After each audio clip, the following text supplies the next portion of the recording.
Greetings, I'm Barrett and welcome to Meet Me at the Table. Today we're going to be continuing our playthrough of Kingdom Death Monster. We're returning from fighting a level 1 Phoenix. I may have been a little bit too worried about the Phoenix, and it was not too bad of a fight. I think I should have been more worried about the hunt phase, because that's where we lost our characters when going after that level 2 Phoenix. But we're going to continue into the settlement, and we're going to see what we're going to hunt for the next time. Now, of course, as we come back, we're going to be gaining some endeavors, going through all our innovations and development, and we're also going to be able to see what happens to us in the next hunt phase.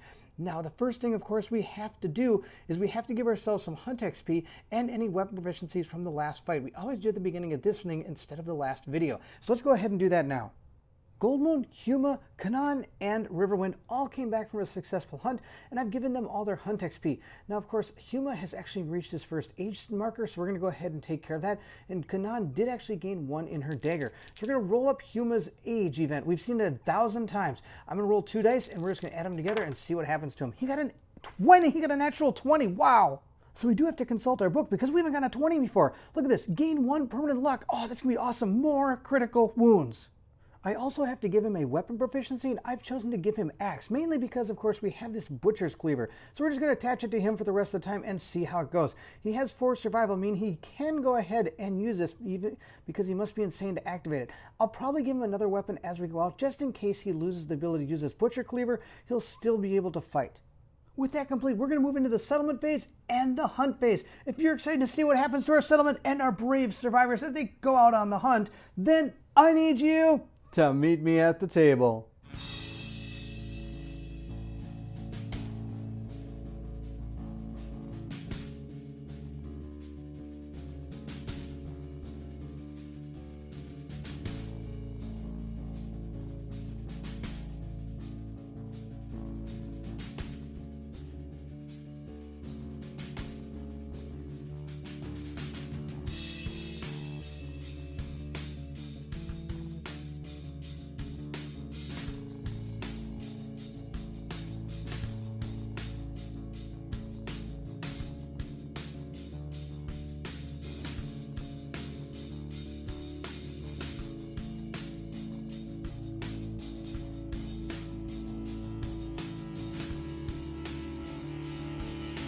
To begin our settlement phase, we're going to go ahead and gain our endeavors here. We get 4 for our returning survivors, and then of course we have cooking.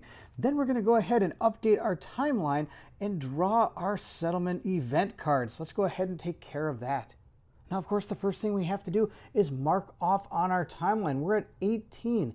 Our final one is 25. Unless we go for the Gold Smoke Night and really go into the next expansion stuff, we're going to be going to Lantern Year 30. So we're over halfway complete with our adventure. All right, it's time to take a random event, and of course we have our Acid Rain we have to do. So we're going to go ahead and grab our stack of cards here. We're doing a good old truffle shuffle here and see how this goes. We're going to mix them up a little bit, and we're going to take this one right. Let's take this one right here and see what happens. Our brave survivors have found Triathlon of Death. Oh, I think I remember this one. I think we've seen this. The settlement engages in games of skill. Each player nominates a different survivor. Every nominated survivor determines their score for each possible contest. Survivor scores determine their place. If the settlement has only 1 survivor, do not roll. They realize they have been competing against themselves and gain +3 insanity, a random disorder, and the last man standing fighting art. All right, so the first one we're going to have to do is this race contest. Score a D10 plus movement attribute. Then we're going to go on to debate contest. Score D10 plus understanding. Then the last one we have is our fight contest. D10 plus strength. And we're going to go ahead and see what happens to our characters. So we have to nominate, 3 characters? The settlement engages, each player nominates, okay, we have to nominate 4 survivors. Let's go ahead and figure out who's going to do this. All right, I've chosen our heroes. We're going to have Silvaria go ahead and give this a shot. Also, Fiston Dantalus is going to go ahead and give this a shot. He's new, he's never done anything yet, but he does have 0 presence fighting art. Maybe we can get him some neat skill bonuses. We're also going to have Riverwind go, because why not? He's awesome. And then we're going to go ahead and have Huma give this a try as well. Now that I'm thinking about it, maybe we're not going to use Riverwind. He's got a lot of understanding. I'd hate for, he's going to blow everybody out of the water. We're going to take somebody else. Let's go ahead and do a new survivor. Let's have Kaz the Minotaur. I didn't put the Minotaur up here, but that's who he is. He's Kaz the Minotaur. We're going to put him in here as well. So these are our 4 people that are going to go on the Triathlon of Death. For this specific event, I'm going to go ahead and use our dice tray. Normally during this settlement events, I don't actually do it.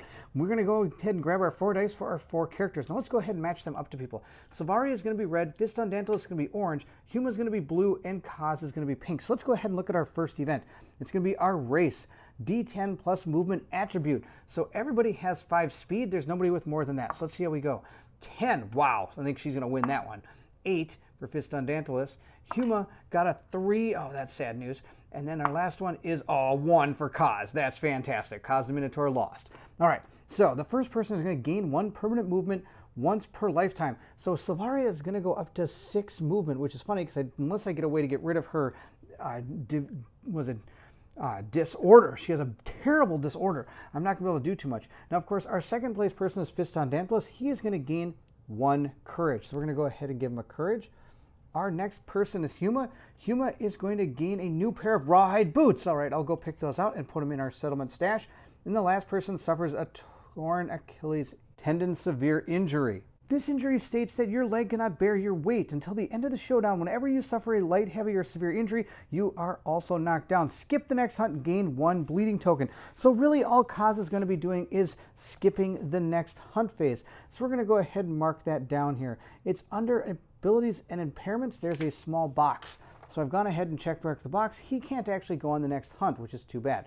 Now we're going to move into our next event. It is our debate contest. Let's see how we do. We're going to go ahead and roll D10, plus we're going to add our understanding. She's got 2. Savaria is going to go first. She got an 8 plus 2 is 10. Oh my gosh, she's amazing. Fist on Dantalus got a 9. Wow, plus 1 is 10. Next one is going to be a 7 plus 2 is 9. Oh wow, it doesn't look good for Kaz here. Kaz got a 9. Oh my gosh, all these people have understanding everywhere. All right, so that's 10. Amazing. Okay, Savaria is going to gain the... Wait, these people got a 10, 10, 10. 3 people with 10? Well, I guess they all get the first place thing, I would think. So they'll get bragging rights and 1 skull basic resource. I don't know what to do about that. I believe that's what's going to happen because they all got first place. So I think I get 3 skull basic resources. That's awesome. I don't think there are that many, but we'll see how this works. And of course, sadly, he's going to gain the apathetic disorder. Huma is now apathetic. That's terrible. And I think that means that he can't use survival, which is going to be absolutely terrible because he was going to be a fantastic person with that luck. We're going to be going on to our third one now, which is our fight contest. We're going to add our strength attribute, which everybody has, I believe, plus 2, except for Fist on Dantalus. We're going to go ahead and roll hers first. She got a 6 plus 2 is 8. Let's see how he does. He got a 5. That's it. He doesn't have any extra strength. Huma got a 2 plus 2 is 4. Wow. And then he got, oh no, Kaz got a 1 plus 2 is 3. All right, I think Kaz is going to lose again. Well, Savaria has gotten first place and everything. Gained 1 weapon proficiency level. So her dagger is going to go up to 2. That's awesome. Then we're going to go ahead and see who got second. I believe it's going to be Fist on Dantalus with 5. He's going to go ahead and gain 1 permanent strength, which he needed. We're going to go ahead and give him a strength. Huma's going to gain 3rd. He's going to gain a random fighting art, and Kaz has suffered the dismembered arm severe injury. So Kaz is not going to be able to do anything. I'm going to put dismembered arm right here. And basically, he can't use 2-handed weapons. He only can use 1-handed weapons. He would also gain a bleeding token, but it doesn't really happen here. So we're going to go ahead and write down dismembered arm. That's awesome. Dismembered arm, poor guy. All right, so Kaz is not going to be going on any hunts anytime soon. He has a dismembered arm. Well, it means he can still use some one-handed weapons, so he might not be too bad. Now, sadly, Huma is now apathetic. So apathetic does state that you're given up. Nothing seems to matter. You have no concern for your own well-being. You cannot use or gain survival. You cannot gain courage, and you can cure this disorder if you have 8+ understanding. So we're going to go ahead. This is terrible. This is not the way I wanted all this to work. He was going to be really awesome with the luck and everything, but now he can't use any survival, so he's probably not going to be coming on too many hunts. Now, of course, he does get a random fighting event art. Maybe it'll say that you can cure your apathetic or apathetic state. I'm pronouncing it 2 different ways, not exactly sure which way to pronounce it, and I apologize. All right, we're going to go ahead and grab this one right here and see what we got. We got leader, so we got an apathetic leader. That's awesome. Whenever you encourage a survivor, you gain +1 speed token until the end of that round. Once per hunt phase, you may inspire another survivor. They use your understanding and courage to resolve a hunt story event.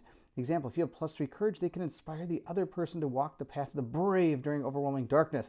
Well, he can't actually gain courage, which is absolutely hilarious. So this guy's going to be a leader. So we need to find a way to get rid of this disorder, and he'll become an absolutely fantastic survivor. But until then, he's going to be on the bench. And of course, we got Kaz with a dismembered arm. Of course, the person who got everything was her, which is not even close to what I wanted to do because she is also apathetic. So we've got to try to get rid of all of these things. Now, of course, we have finished our Triathlon of Death. Down at the bottom, it says, if one survivor gets 4th place in all events, they are banished from the settlement and are considered dead. Okay, well, that didn't happen because Huma got 4th place in this one.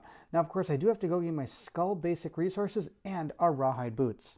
Here's our Skull Basic Resource. Now, there's only one of these in the deck, so I believe you only get one, even though all 3 of them got actually 1st place. If that's wrong, please let me know in the comments below, and I'll add a couple more to our settlement storage. But for what I understand, I think we're only get one because there's only one on the deck. Now, next thing, of course, we're going to do is put our Triathlon back up here, and we have one more we have to do, and that's the Acid Storm we got from our last hunt event. We're going to go ahead and read it. It says, Acid Storm. The air tastes sour and burns the survivor's cracked lips. The sky cracks in great flashes, revealing spiraling black clouds. Finally, it opens, dousing everyone in acid rain. And I'm going to have to go ahead and roll a d10 to see what happens. We got a 4. It says, the survivor with the highest insanity, randomized in the case of a tie, runs into the storm bellowing wildly. They must skip the next hunt phase. Oh, that's awesome. Guess who that is? That's Riverwind. Riverwind has an astronomical amount of insanity, so he's just going to be the one that's going to go running off in the world. And wonderful for Riverwind, he also has that Twilight Sword. We're never going to get him any hunt experience for it, or sorry, weapon proficiency for it, because he either gets the trap pulled on him or he decides to run around in acid rain. So thank you, Riverwind. You are going to be skipping your next hunt. Awesome. All right, he's done. We're going to also get some lingering effects. Let's see what these are. The first one is music. The storm prevents music endeavors. We don't have any, I don't think. The storm inspires, +2 to the result of all art endeavors. Oh, that'll be really good. And then also we have nightmare training. It says the acid exercise. It says the survivor is burned to death. Burned to death, though we're not going to do this one. It also says you are injured, you must skip the next hunt phase, or an 8+, you gain the following ability, Acid Palms. Add a d10 strength to wound attempts when attacking with distant. Yeah, that ain't happening. We're not doing any of that. And then the last one is Acid Storm Distillation. If we get a 1 through 4, nothing happens. But if I get a 5+, I can gain a Founding Stone starting gear. So we're going to put that up right up there, and we're going to move into our next part of the settlement phase. And I believe that's going to be our development. Let's look. We've updated our death count. Our timeline's done. Milestones. Yep. So we're going to go ahead and move into our development. We're going to slide our endeavors over. And we're going to look through here and see what we're going to do for this development phase. The first thing we're going to do, as always, is we're going to discard a bone, a hide, and an organ, and 1 endeavor, and we are going to innovate. So we're going to go ahead and grab our innovation deck, which is actually pretty small. And we get 4 of these. So we're going to see what 4 innovations we get, and we're going to decide which one we want. I'm really hoping for the one that gets rid of disorder. So we got 4 of them. Let's see what 4 we got. We got partnership. Now, we've seen a lot of these before. Scarification, shrine, and sculpture. Oh, we didn't get bloodletting. Bloodletting is the one that allows us to actually remove some of those disorders. So we're going to be moving into our hunt phase with some characters that aren't really that great. Sculpture, I can put a weapon, what is it, a fighting art on it if I want. Partnership, I can gain, what is it? When you both arrive, gain survival up to the survival limit. Partners may only nominate each other for intimacy, and when a partner dies, the remaining partner gains a random disorder and loses this ability. Nominate 2 survivors to pair off. In each of these partner ability, a survivor may nominate for a partner for lifetime. So I'm going to gain max survival whenever I show up with our partners. Scarification, we've seen this one before. I can add a courage and roll on the hit the location die and see what happens. 2 of them are good, 2 of them are bad, and one's kind of 50-50. We got the shrine. The shrine, I can depart and gain 1 insanity, or final adjustments. Departing survivors add 1 to all hit locations. I think this is the one we're going to take, because going after our next hunt, we might need a lot more defense. So we're going to gain our shrine. That's going to be what we're going to do. And we're going to add shrine consequences to the settlement event deck. So I'm going to go up there, and then we're going to add our new settlement things. So we have our shrine consequence. We're going to go ahead and put that in our innovation deck, and we're going to set that aside. We're going to move on to the next part. Let's see what we can do with those resources. Looking through all of our resources, we have a lot of really cool things to be able to build, but there's not much I do think we need. What I'm going to do is I'm going to go ahead and use our fresh acanthus to build a dried acanthus using the organ grinder. Now for this one, I've got a plan. We're actually going to start using a bow. I can get this Ark Bow with a attack of 1 or speed of 1, 6 accuracy, and it does +9 to strength. It's absolutely ridiculous. Of course, it only fires once. And I have to have all these equipped, and I can get range 2. Now, I don't know if I can get these equipped, but I believe using these two things is going to create an Ark Bow, which is going to be really good. I'm going to start using bows. I've had a lot of people comment into why I don't use bows, because bows are really good. So I'm actually going to build an Ark Bow, and we are going to give it a try. We have 4 of our endeavors left. I'm going to go ahead and use our first one to activate our shrine. Let's go ahead and roll a die and see what happens with our shrine. We're going to roll it up and see what we get. We got a 9. That's perfect. So final adjustments. Departing survivors add +1 defense to all hit locations. That's awesome. Now, we do have some more. I think we're going to try to do a training. Let's go ahead and see who it'll be for. Looking through all of our survivors, there's really nobody that can take advantage of Nightmare Training because they either don't have weapon proficiencies or there's nothing that's really going to get them to their next weapon proficiency skill. So we have face painting. Let's go ahead and use face painting as well. We're going to use one of our endeavors and go ahead and roll a die. We got a Lantern 10. That's going to be able to activate our departing survivors, have created the Death Paint Ceremony, and are going to gain +2 survivals and +1 insanity. So we're going to go ahead and remember that card. We have 2 left. We could decide to use storytelling if we want to, which means I can gain an understanding. Departing survivors all gain +3 insanity, or I could have the white speaker event. I think we're going to go ahead and give this a shot. I'm going to use our 2 last endeavors to do storytelling, and let's see what happens. We got a 6, which means all our departing survivors are going to gain +3 insanity, which isn't going to be too bad because I might give somebody that Butcher's Cleaver, which gives them the ability to use it if they're insane. So let's go ahead now and go into the next part of our things here. We developed, we're going to repair our departing survivors, we're going to archive our resources, and go ahead and decide what we're going to hunt. And I think we're going to try something I haven't done before. This could be the moment that makes or breaks our settlement. Let's see if this happens. We're going to take on an antelope. Level 3. Is this insane? Probably, but that's okay. We just gained 3 insanity from our storytelling. So let's see if we can take on that level 3 antelope. Let's get our survivors ready and go on a hunt.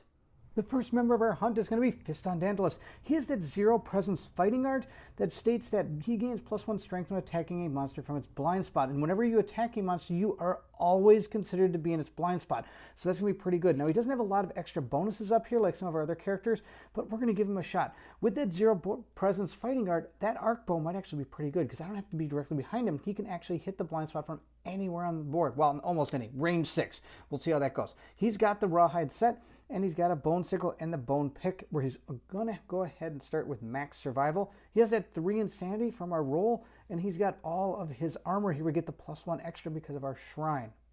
Next, we have Gold Moon. Again, she has not changed. Again, another 0 presence fighting art character. She has 6 armor and everything. She gets 3 from these, plus she gets 1 from the rawhide shield, plus she gets 1 for her gear set, and she also gets 1 from that shrine. A lot of armor. She's got 7 insanity and 9 survival. We're going to go ahead and move into our next character. Next is Klingon. She's awesome, max survival again. She also has 6 insanity, and she's got her armor here. She has not changed. She's wearing the same stuff and going to go in and fight the same way. Allen is our new character. He's going to join us on this hunt. Sadly, all the other characters I was hoping to use have some kind of impairment that makes them terrible. So we're going to have to use this new one. He's going to go ahead. He's a new survivor, but he's got all the same stuff as normal. He's going to go ahead and gain 3 insanity. He has 7 survival for joining us, and he also is going to have all his armor here. He's taking over the Screaming set, and it has not changed. We're moving into the hunt phase now, and this is the first half of the board. The second half is where the antelope actually is. So if we make it through the first half, we'll actually be able to see him in the second half. So we're going to go ahead first and finish by putting out our events for our Screaming Antelope. So I've got them right here. We're going to do a quick little truffle shuffle here and put them down on the board. We're going to put one right here, and we're also going to put one right here. And the rest of these, of course, are going to be those random hunt events. Also, I have to put down our special ones, but I'm going to put them past here. We're going to put them in the first 2 locations after this. We're going to start with the herb gathering, and then we're going to go with the mineral gathering. So when we get over to that side of the board, you'll see them over there. Let's go ahead and begin the hunt. I think we're going to go ahead and start with our newest survivor. We're going to have Allen go ahead and go first. He's going to go ahead and see what the antelope has left him. He has a stampede, screaming antelope hunt event. This is absolutely hilarious. We might not even be doing a hunt event. Wow. The thunderous boom approaches. The survivors may hide. If they do, move the quarry one space back. Otherwise, the survivor gain +1 courage, and an event revealer rolls a D10. That is what we're going to do. We're going to roll our D10. Who knows? This might be all done before we even start. So let's take our D10, gain our +1 courage, and we got an 8. An 8+. I think we did. I think we're done. It says the survivors corner the stampeding antelope. Start the showdown immediately. Wow. I set up the whole hunt event and I don't have to worry about it because we found the guy. Okay, so our very first, well, you know, he is a natural at finding antelopes. Thank you so much, Olin, for finding the guy. Okay, so he's going to gain, all survivors are going to gain +1 courage, and then we're going to go ahead and start our showdown. So in the next video, we are going to take on the screaming antelope. But before we do, I think there's going to be one person at least is going to reach a milestone based on their courage. That's Klingon. So we're going to go ahead and put her back up to 3. I'm going to go ahead and give everybody else their courage as well since their cards are all out here. And then we're going to go ahead and deal with, I think it's bold, right? Yes, we're going to go ahead and deal with our bold event for Klingon. Let's see what happens. During the hunt event is when she became bold. So she's going to gain triumph and says, expect the unexpected. I guess I'm playing Big Brother now. No, I'm kidding. We're going to continue on. You are prepared to face any mind-bending trials at a moment's notice. Where others may falter, you forge ahead, meeting the journey head-on. Gain the following ability and roll on the table below. Prepared. When rolling to determine stragglers, add your hunt experience to the hunt result. That's fantastic. So this person will never be a straggler. Let's see what happens for this person. We're going to gain a 2. +1 speed token for the next showdown. Oh, that's going to be so good. All right, so Olin is going to gain a speed token for the next showdown. That's fantastic. Now, sadly, of course, he doesn't gain anything permanently. All these other ones would have been permanent, but, you know, maybe the speed token for a level 3 antelope isn't the worst thing ever. And there you have it. Just like in The Lion King, Scar started a stampede. He did not kill Mufasa this time. Instead, we were able to corner our antelope, and we're going to take him out in the next video. Thank you so much for watching. I hope you're enjoying the playthrough. We made it through our settlement and our hunt phase, and what do you know? We came out of the hunt phase unscathed, thanks to our stampede card right off the bat. We're going to go ahead and see how we do against this level 3 antelope. I'm kind of worried. I hope our survivors can come up to the challenge. If you did enjoy the video, don't forget to like, subscribe, and hit that bell symbol so you know when the next video comes out. Also, please feel free to leave anything in the comments below. I would love to hear from everyone. And if you're excited to see if our survivors can take out this antelope, then I need you to meet me at the table.